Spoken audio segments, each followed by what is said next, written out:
Kita bangun semangat mengabdi jiwa raga, agama negara terbina. Kalau bukan kita memiliki siapa, pewaris bangsa yang jaya.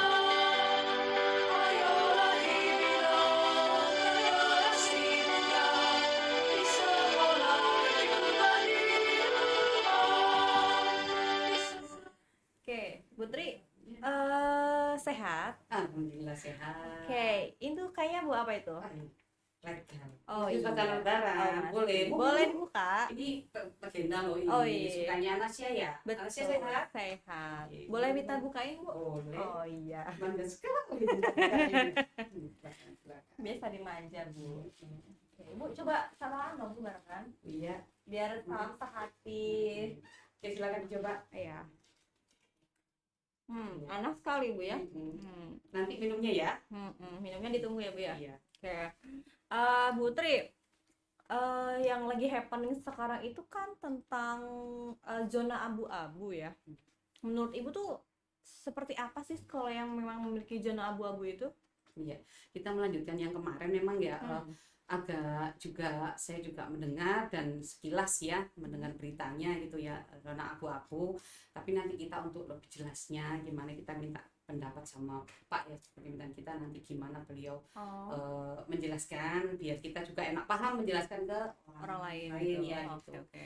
Ya kita sambil Panggil kita untuk undang mengundang Bapak. sini. Oke. Kita bangun semangat mengabdi jiwa raga, agama negara terbina. Kalau bukan kita memiliki siapa, pewaris bangsa yang jaya. Ayolah hina generasi muda, di sekolah juga di rumah. Di sekolah juga di rumah. Bapak melanjutkan yang kemarin ya sama yang dibahas oleh teman-teman dan berita yang ada itu, saya sama Bila tadi sempat ngobrol ya Pak, tapi kami masih meraba-raba, masih belum paham secara gimana ya Pak, mohon izin untuk zona abu-abu yang lagi kami lagi terjadi sekarang ini tuh bagaimana sih Pak menurut Bapak?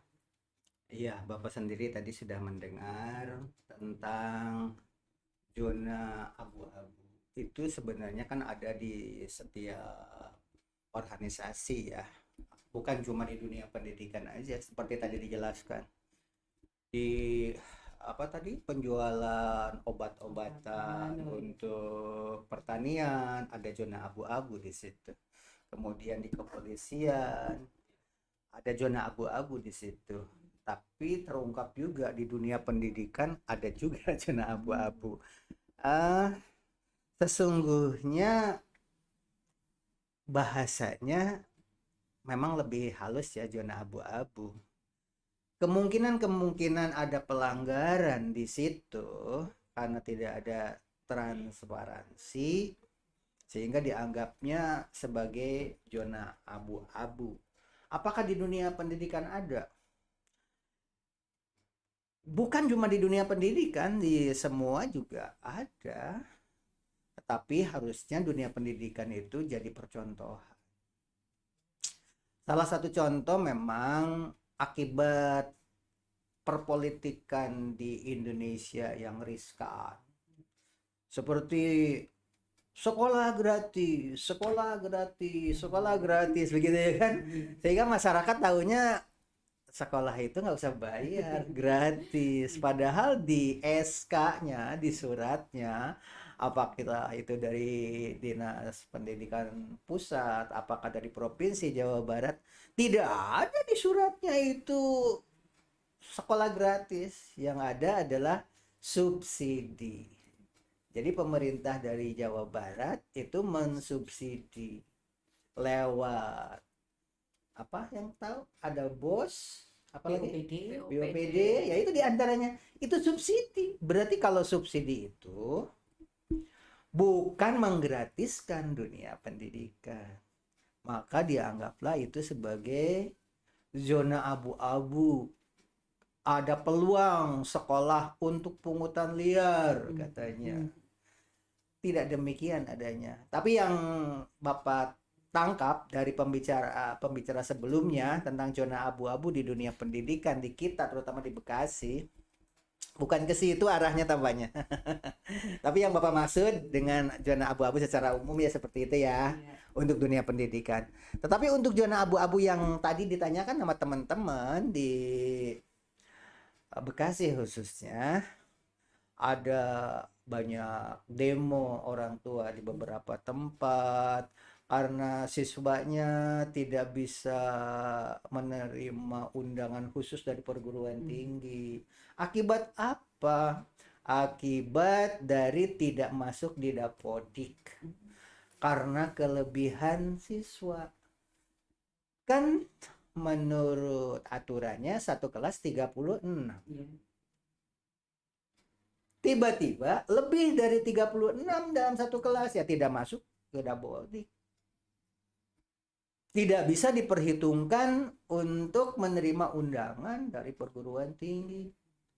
Bahkan lebih ekstrimnya lagi, aturan tidak bisa menerima bantuan dan lain sebagainya. Itu kan berat.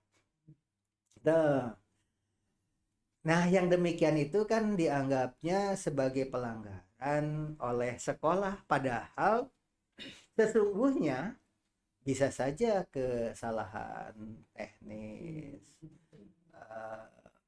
Siswa dianggap sudah mengundurkan diri, tiba-tiba mengeluh orang tuanya bahwa saya ini sesungguhnya demikian gitu. Dunia pendidikan itu kan dunia nurani ya kan. Ketika ada orang tua mengeluh dan sebagainya, prosedur sudah dilalui, juga sekolah tetap aja harus menanggapi apa maunya mereka. Di samping itu ada juga desakan-desakan dari berbagai pihak. Karena kami berada di lingkungan sini agar diterima sebagai siswa di sini, begitu kan? Memaksakan diri sehingga lebih dari 36 walaupun kelebihannya cuma satu. Ya. Karena ada satu orang mau pindah. Ya sudah kalau gitu Bu, nanti tunggu satu orang mau pindah, nanti setelah pindah ibu masuk anaknya gitu, karena warga setempat di sekitar lingkungan gitu. Karena orang tuanya maksa karena sibuk ini dan sebagainya, dan yakin ini anak itu mau pindah. Akhirnya ya sudahlah, masuk begitu. Tiba-tiba yang mau pindahnya tidak jadi. Mohon izin ya Pak, saya potong. Memang dari banyaknya yang tadi Bapak jelaskan itu akhirnya saya paham ya, memang hati nurani ya apa yang akan diputuskan oleh sekolah khususnya ya, karena berhubungan dengan Dapodik dan memang nantinya takutnya imbasnya gitu ya Pak. Menurut Bapak untuk kedepannya bagaimana ya biar apa ya, untuk apalagi kita menjelang PPDB, mungkin apa yang bisa Bapak sampaikan atau solusi mungkin kalau biar nggak abu-abu lagi gitu ya, lebih gitu. Biar lebih putih dan jelas Pak. Oke, betul. Sekarang ini sebenarnya aturan pemerintah udah jelas, penerimaan siswa baru atau PPDB berbasis IT bisa ditonton semua sekolah begitu. Perpolitikan di kita juga banyak yang sudah mulai bagus. Kalau dulu kan ada ujian nasional atau Eptanas, ada UN, UNBK, EPTA, dan semuanya itu dulu membuat panik. Ada sekolah gulung tikar gara-gara banyak yang tidak lulus UN-nya. Akhirnya ditutup. Ada juga yang sekolah rusak, dihancurkan oleh alumninya gara-gara banyak yang tidak lulus. Gitu ya kan? Mereka seharusnya sekolah-sekolah itu seluruh Indonesia dari Sabang sampai Merauke, mungkin hadirin-hadirin di rumah juga merasakan. Harusnya dunia pendidikan itu dibebaskan dari hal-hal yang seperti itu. Jangan sampai ada kepala sekolah diberitakan di televisi mencuri soal UN. Soalnya diberikan kepada siswa sebagai bocoran supaya dipelajari di rumah. Beritanya mencuat ke permukaan. Ada juga isu tim sukses. Ada siswa bintang pelajar sekolah tersebut jadi tidak lulus. Padahal pintar anaknya. Kok tidak lulus? Seharusnya dapat peringkat pertama. Ternyata kesalahan tim sukses. Itu masa lalu. Akibat perpolitikan yang tidak baik. Jadi seharusnya dunia pendidikan itu diselamatkan dari hal-hal seperti itu lewat organisasi. Jadi penting ada organisasi PGRI, ada MGMP kalau di lokal, ada di kepala sekolah ada Asosiasi Kepala Sekolah Indonesia. Dulu kan kepala sekolah itu ada yang baru 1 minggu 2 minggu, paling lama 3 bulan sudah dikembalikan lagi ke guru. Sehingga suasana tidak nyaman. Akhirnya lewat organisasi Asosiasi Kepala Sekolah Indonesia tidak lagi terjadi seperti itu. Jadi nyaman. Karena dunia pendidikan itu harus seperti menanam kaktus. Tahu nggak? Menanam kaktus. Harus suhunya sekian derajat Celcius. Airnya tidak boleh terlalu becek. Tidak boleh kering. Sinar matahari juga harus tidak boleh sembarangan, ada aturan. Dunia pendidikan dibuat nyaman seperti itu, maka akan tumbuh subur. Kalau dunia pendidikan yang sekarang rame gara-gara siswanya tidak menerima undangan masuk perguruan tinggi jalur khusus karena tidak sesuai dengan Dapodik, jangan mempersalahkan salah satu sekolah, karena yang namanya kepala sekolah juga berganti-ganti. Pada saat pergantian itu kadang-kadang masalah administrasi perlu diluruskan dan lain sebagainya. Ini sebagai bahan gambaran. Seharusnya tadi pertanyaannya tadi ya, dunia pendidikan kita itu harus menjunjung saling menghargai. Anak dihargai sama gurunya, maka guru pun akan dihargai oleh anaknya. Begitu juga kalau kesalahan, katakanlah misalkan TRK, ada guru yang tidak sempat, bukan tidak sempat, sudah ngisi, tetapi karena hari raya Idul Fitri berada di daerah pesisian yang sinyalnya kurang bagus, sudah mengisi, tapi dipublikasikan secara besar-besaran, ini nama-nama orang yang harus dipotong apanya, itu bukan pemotong TPP-nya ya.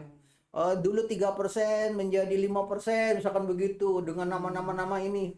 Padahal orang-orang yang di dalam itu sudah mengisi TRK itu, tapi tercoreng. Di mana-mana heboh, oh Pak ini, Ibu ini, ternyata dia tidak disiplin ya, gitu kan.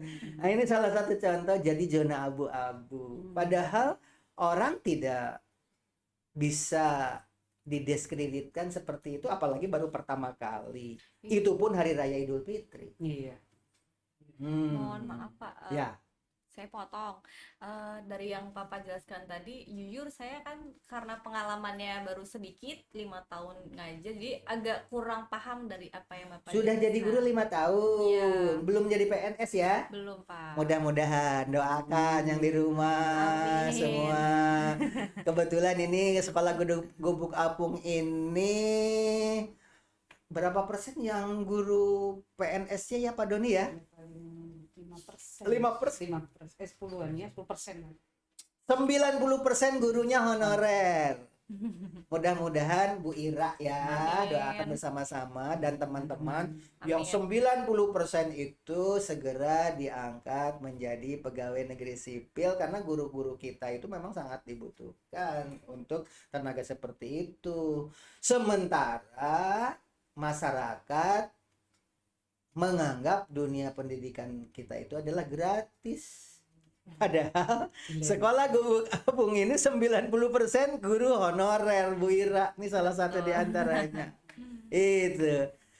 Itulah yang disebut dengan zona abu-abu yang di dunia pendidikan kita itu tidak terbaca oleh masyarakat umum. Pokoknya sekolah negeri ya sama, harus seperti itu padahal beda.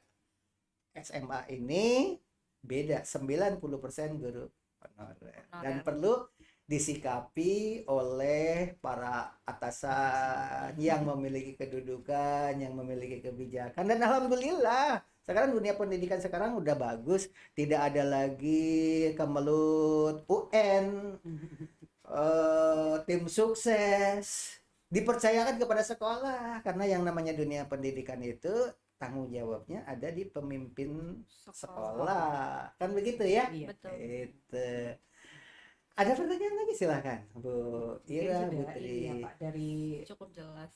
tadi yang disampaikan Bapak cukup jelas ya. Moga aja dengan apa ya, bertambah membaiknya perbaikan-perbaikan yang dilakukan di dunia pendidikan membuat kita sebagai guru tentunya tenang, fokus kita kan guru tidak hanya mengajar tapi mendidik ya, apa yang diberitakan juga kita bisa jadikan contoh ke anak-anak seperti ini. Mungkin kita juga bisa menjelaskan ke anak-anak dan bisa disampaikan ke orang tua bahwa inilah khususnya ya Betul. ke SMA 2 di Karangbarat itu ini kondisinya, jadi berbeda dengan sekolah. Tapi kita ayo maju bersama, mungkin itu yang harus kita ayo kita maju Untuk bersama, PPDB gitu. sekarang terutama Iya. nih, untuk PPDB sekarang hadirin sekalian warga perumahan Medland dan sekitarnya, kita ada program khusus untuk PPDB bagi siswa yang dapat ranking pertama, kedua dan ketiga di SLTP-nya, segera sekarang datang di Sekolah Gubuk Apung agar mendapatkan prioritas utama, mendapatkan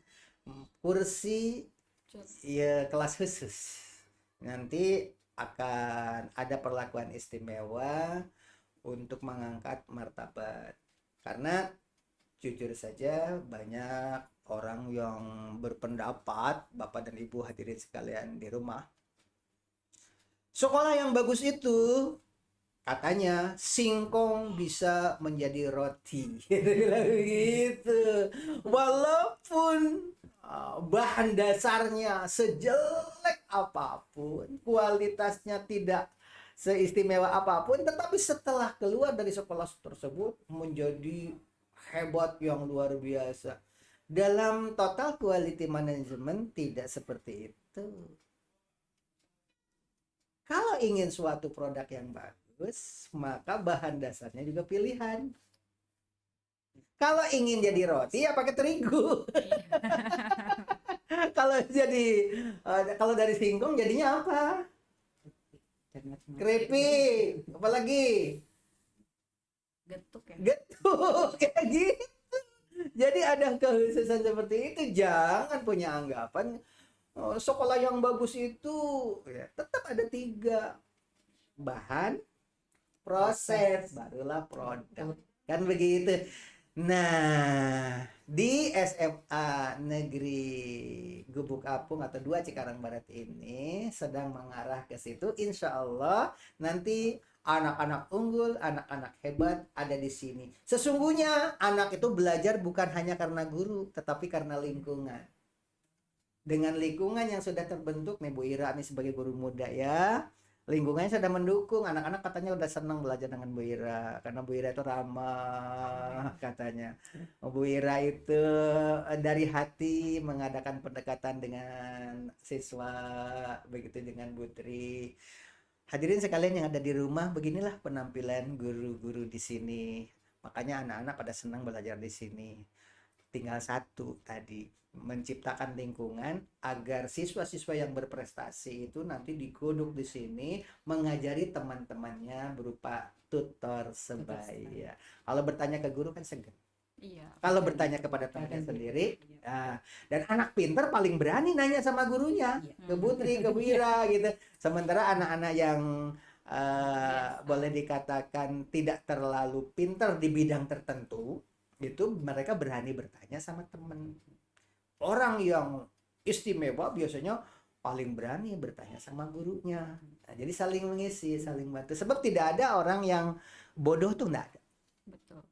Kelebihan masing-masing. Bu Ira hobinya apa? Hobinya apa ya, Pak? Dulu dari SMA Cikarang Barat deh. Apa Iya, dari Cikarang Utara, Pak. Cikarang Utara ya? Iya. Dulu pelajaran yang paling bagus nilainya apa? Sosial sih, nilai-nilai sosial. Hobi olahraga nggak? Enggak, kurang, Pak. Seni? Seni iya. Nah, itu salah satu contohnya. Mungkin Bu Ira itu tuh harusnya di artis. Amin. Ya, gitu ya. Ternyata di kita kan ada artis nih, ya, Bu Ira, dan nanti bintang podcast di Good Book Apung. Aduh. Ada beberapa orang, diantaranya tadi Bu Fitri, Bu Ira. Jadi kalau nanti manajemennya nanti tolong Pak Doni, ya Bu Tri, nanti manajemen untuk podcast ini sudah dipublikasikan ya. Bu Tri, Bu Ira, Bu Fitri, ya. Jadi nanti silahkan komunikasi dari luar, terutama dari perguruan tinggi. Kemarin ada yang datang ke sini dari perguruan tinggi Siliwangi ya, kemarin kalau tidak salah ya. Unsi. Bukan Unsika, Siliwangi Bandung. Kemarin di sini ada profesor datang ke sini. Itu silahkan Dia duduk di sini. yang mau kuliah S2. Tapi umur 45 nggak boleh ya Pak ya? Silahkan datang ke Bu Ira. Usia dan lain sebagainya ada aturan di situ di proposalnya. Hadirin sekalian seluruh Indonesia yang ingin kuliah S2 bisa daftar di SMA Gubuk Apung di sini melalui Bu Ira, melalui Bu Tri, melalui Pak Doni dan kawan-kawan. Ya, nanti gelarnya MPD. Begitu diantaranya. Nanti mungkin profesornya akan berbicara di sini secara lebih detail. Tapi sekarang ini kebetulan lagi dibuka. Hadirin sekalian yang ingin kuliah S2, silahkan daftar di SMA Gubuk Apung ya. Di sini nanti akan di-share proposalnya di ruang komentar, ruang komen di bawah sini. Nanti akan di dalam podcast atau YouTube suka ada ruang itu ya. Nanti kita share di situ. Demikian barangkali ya. Wabillahi taufiq wal hidayah. Wassalamualaikum warahmatullahi wabarakatuh. Salam.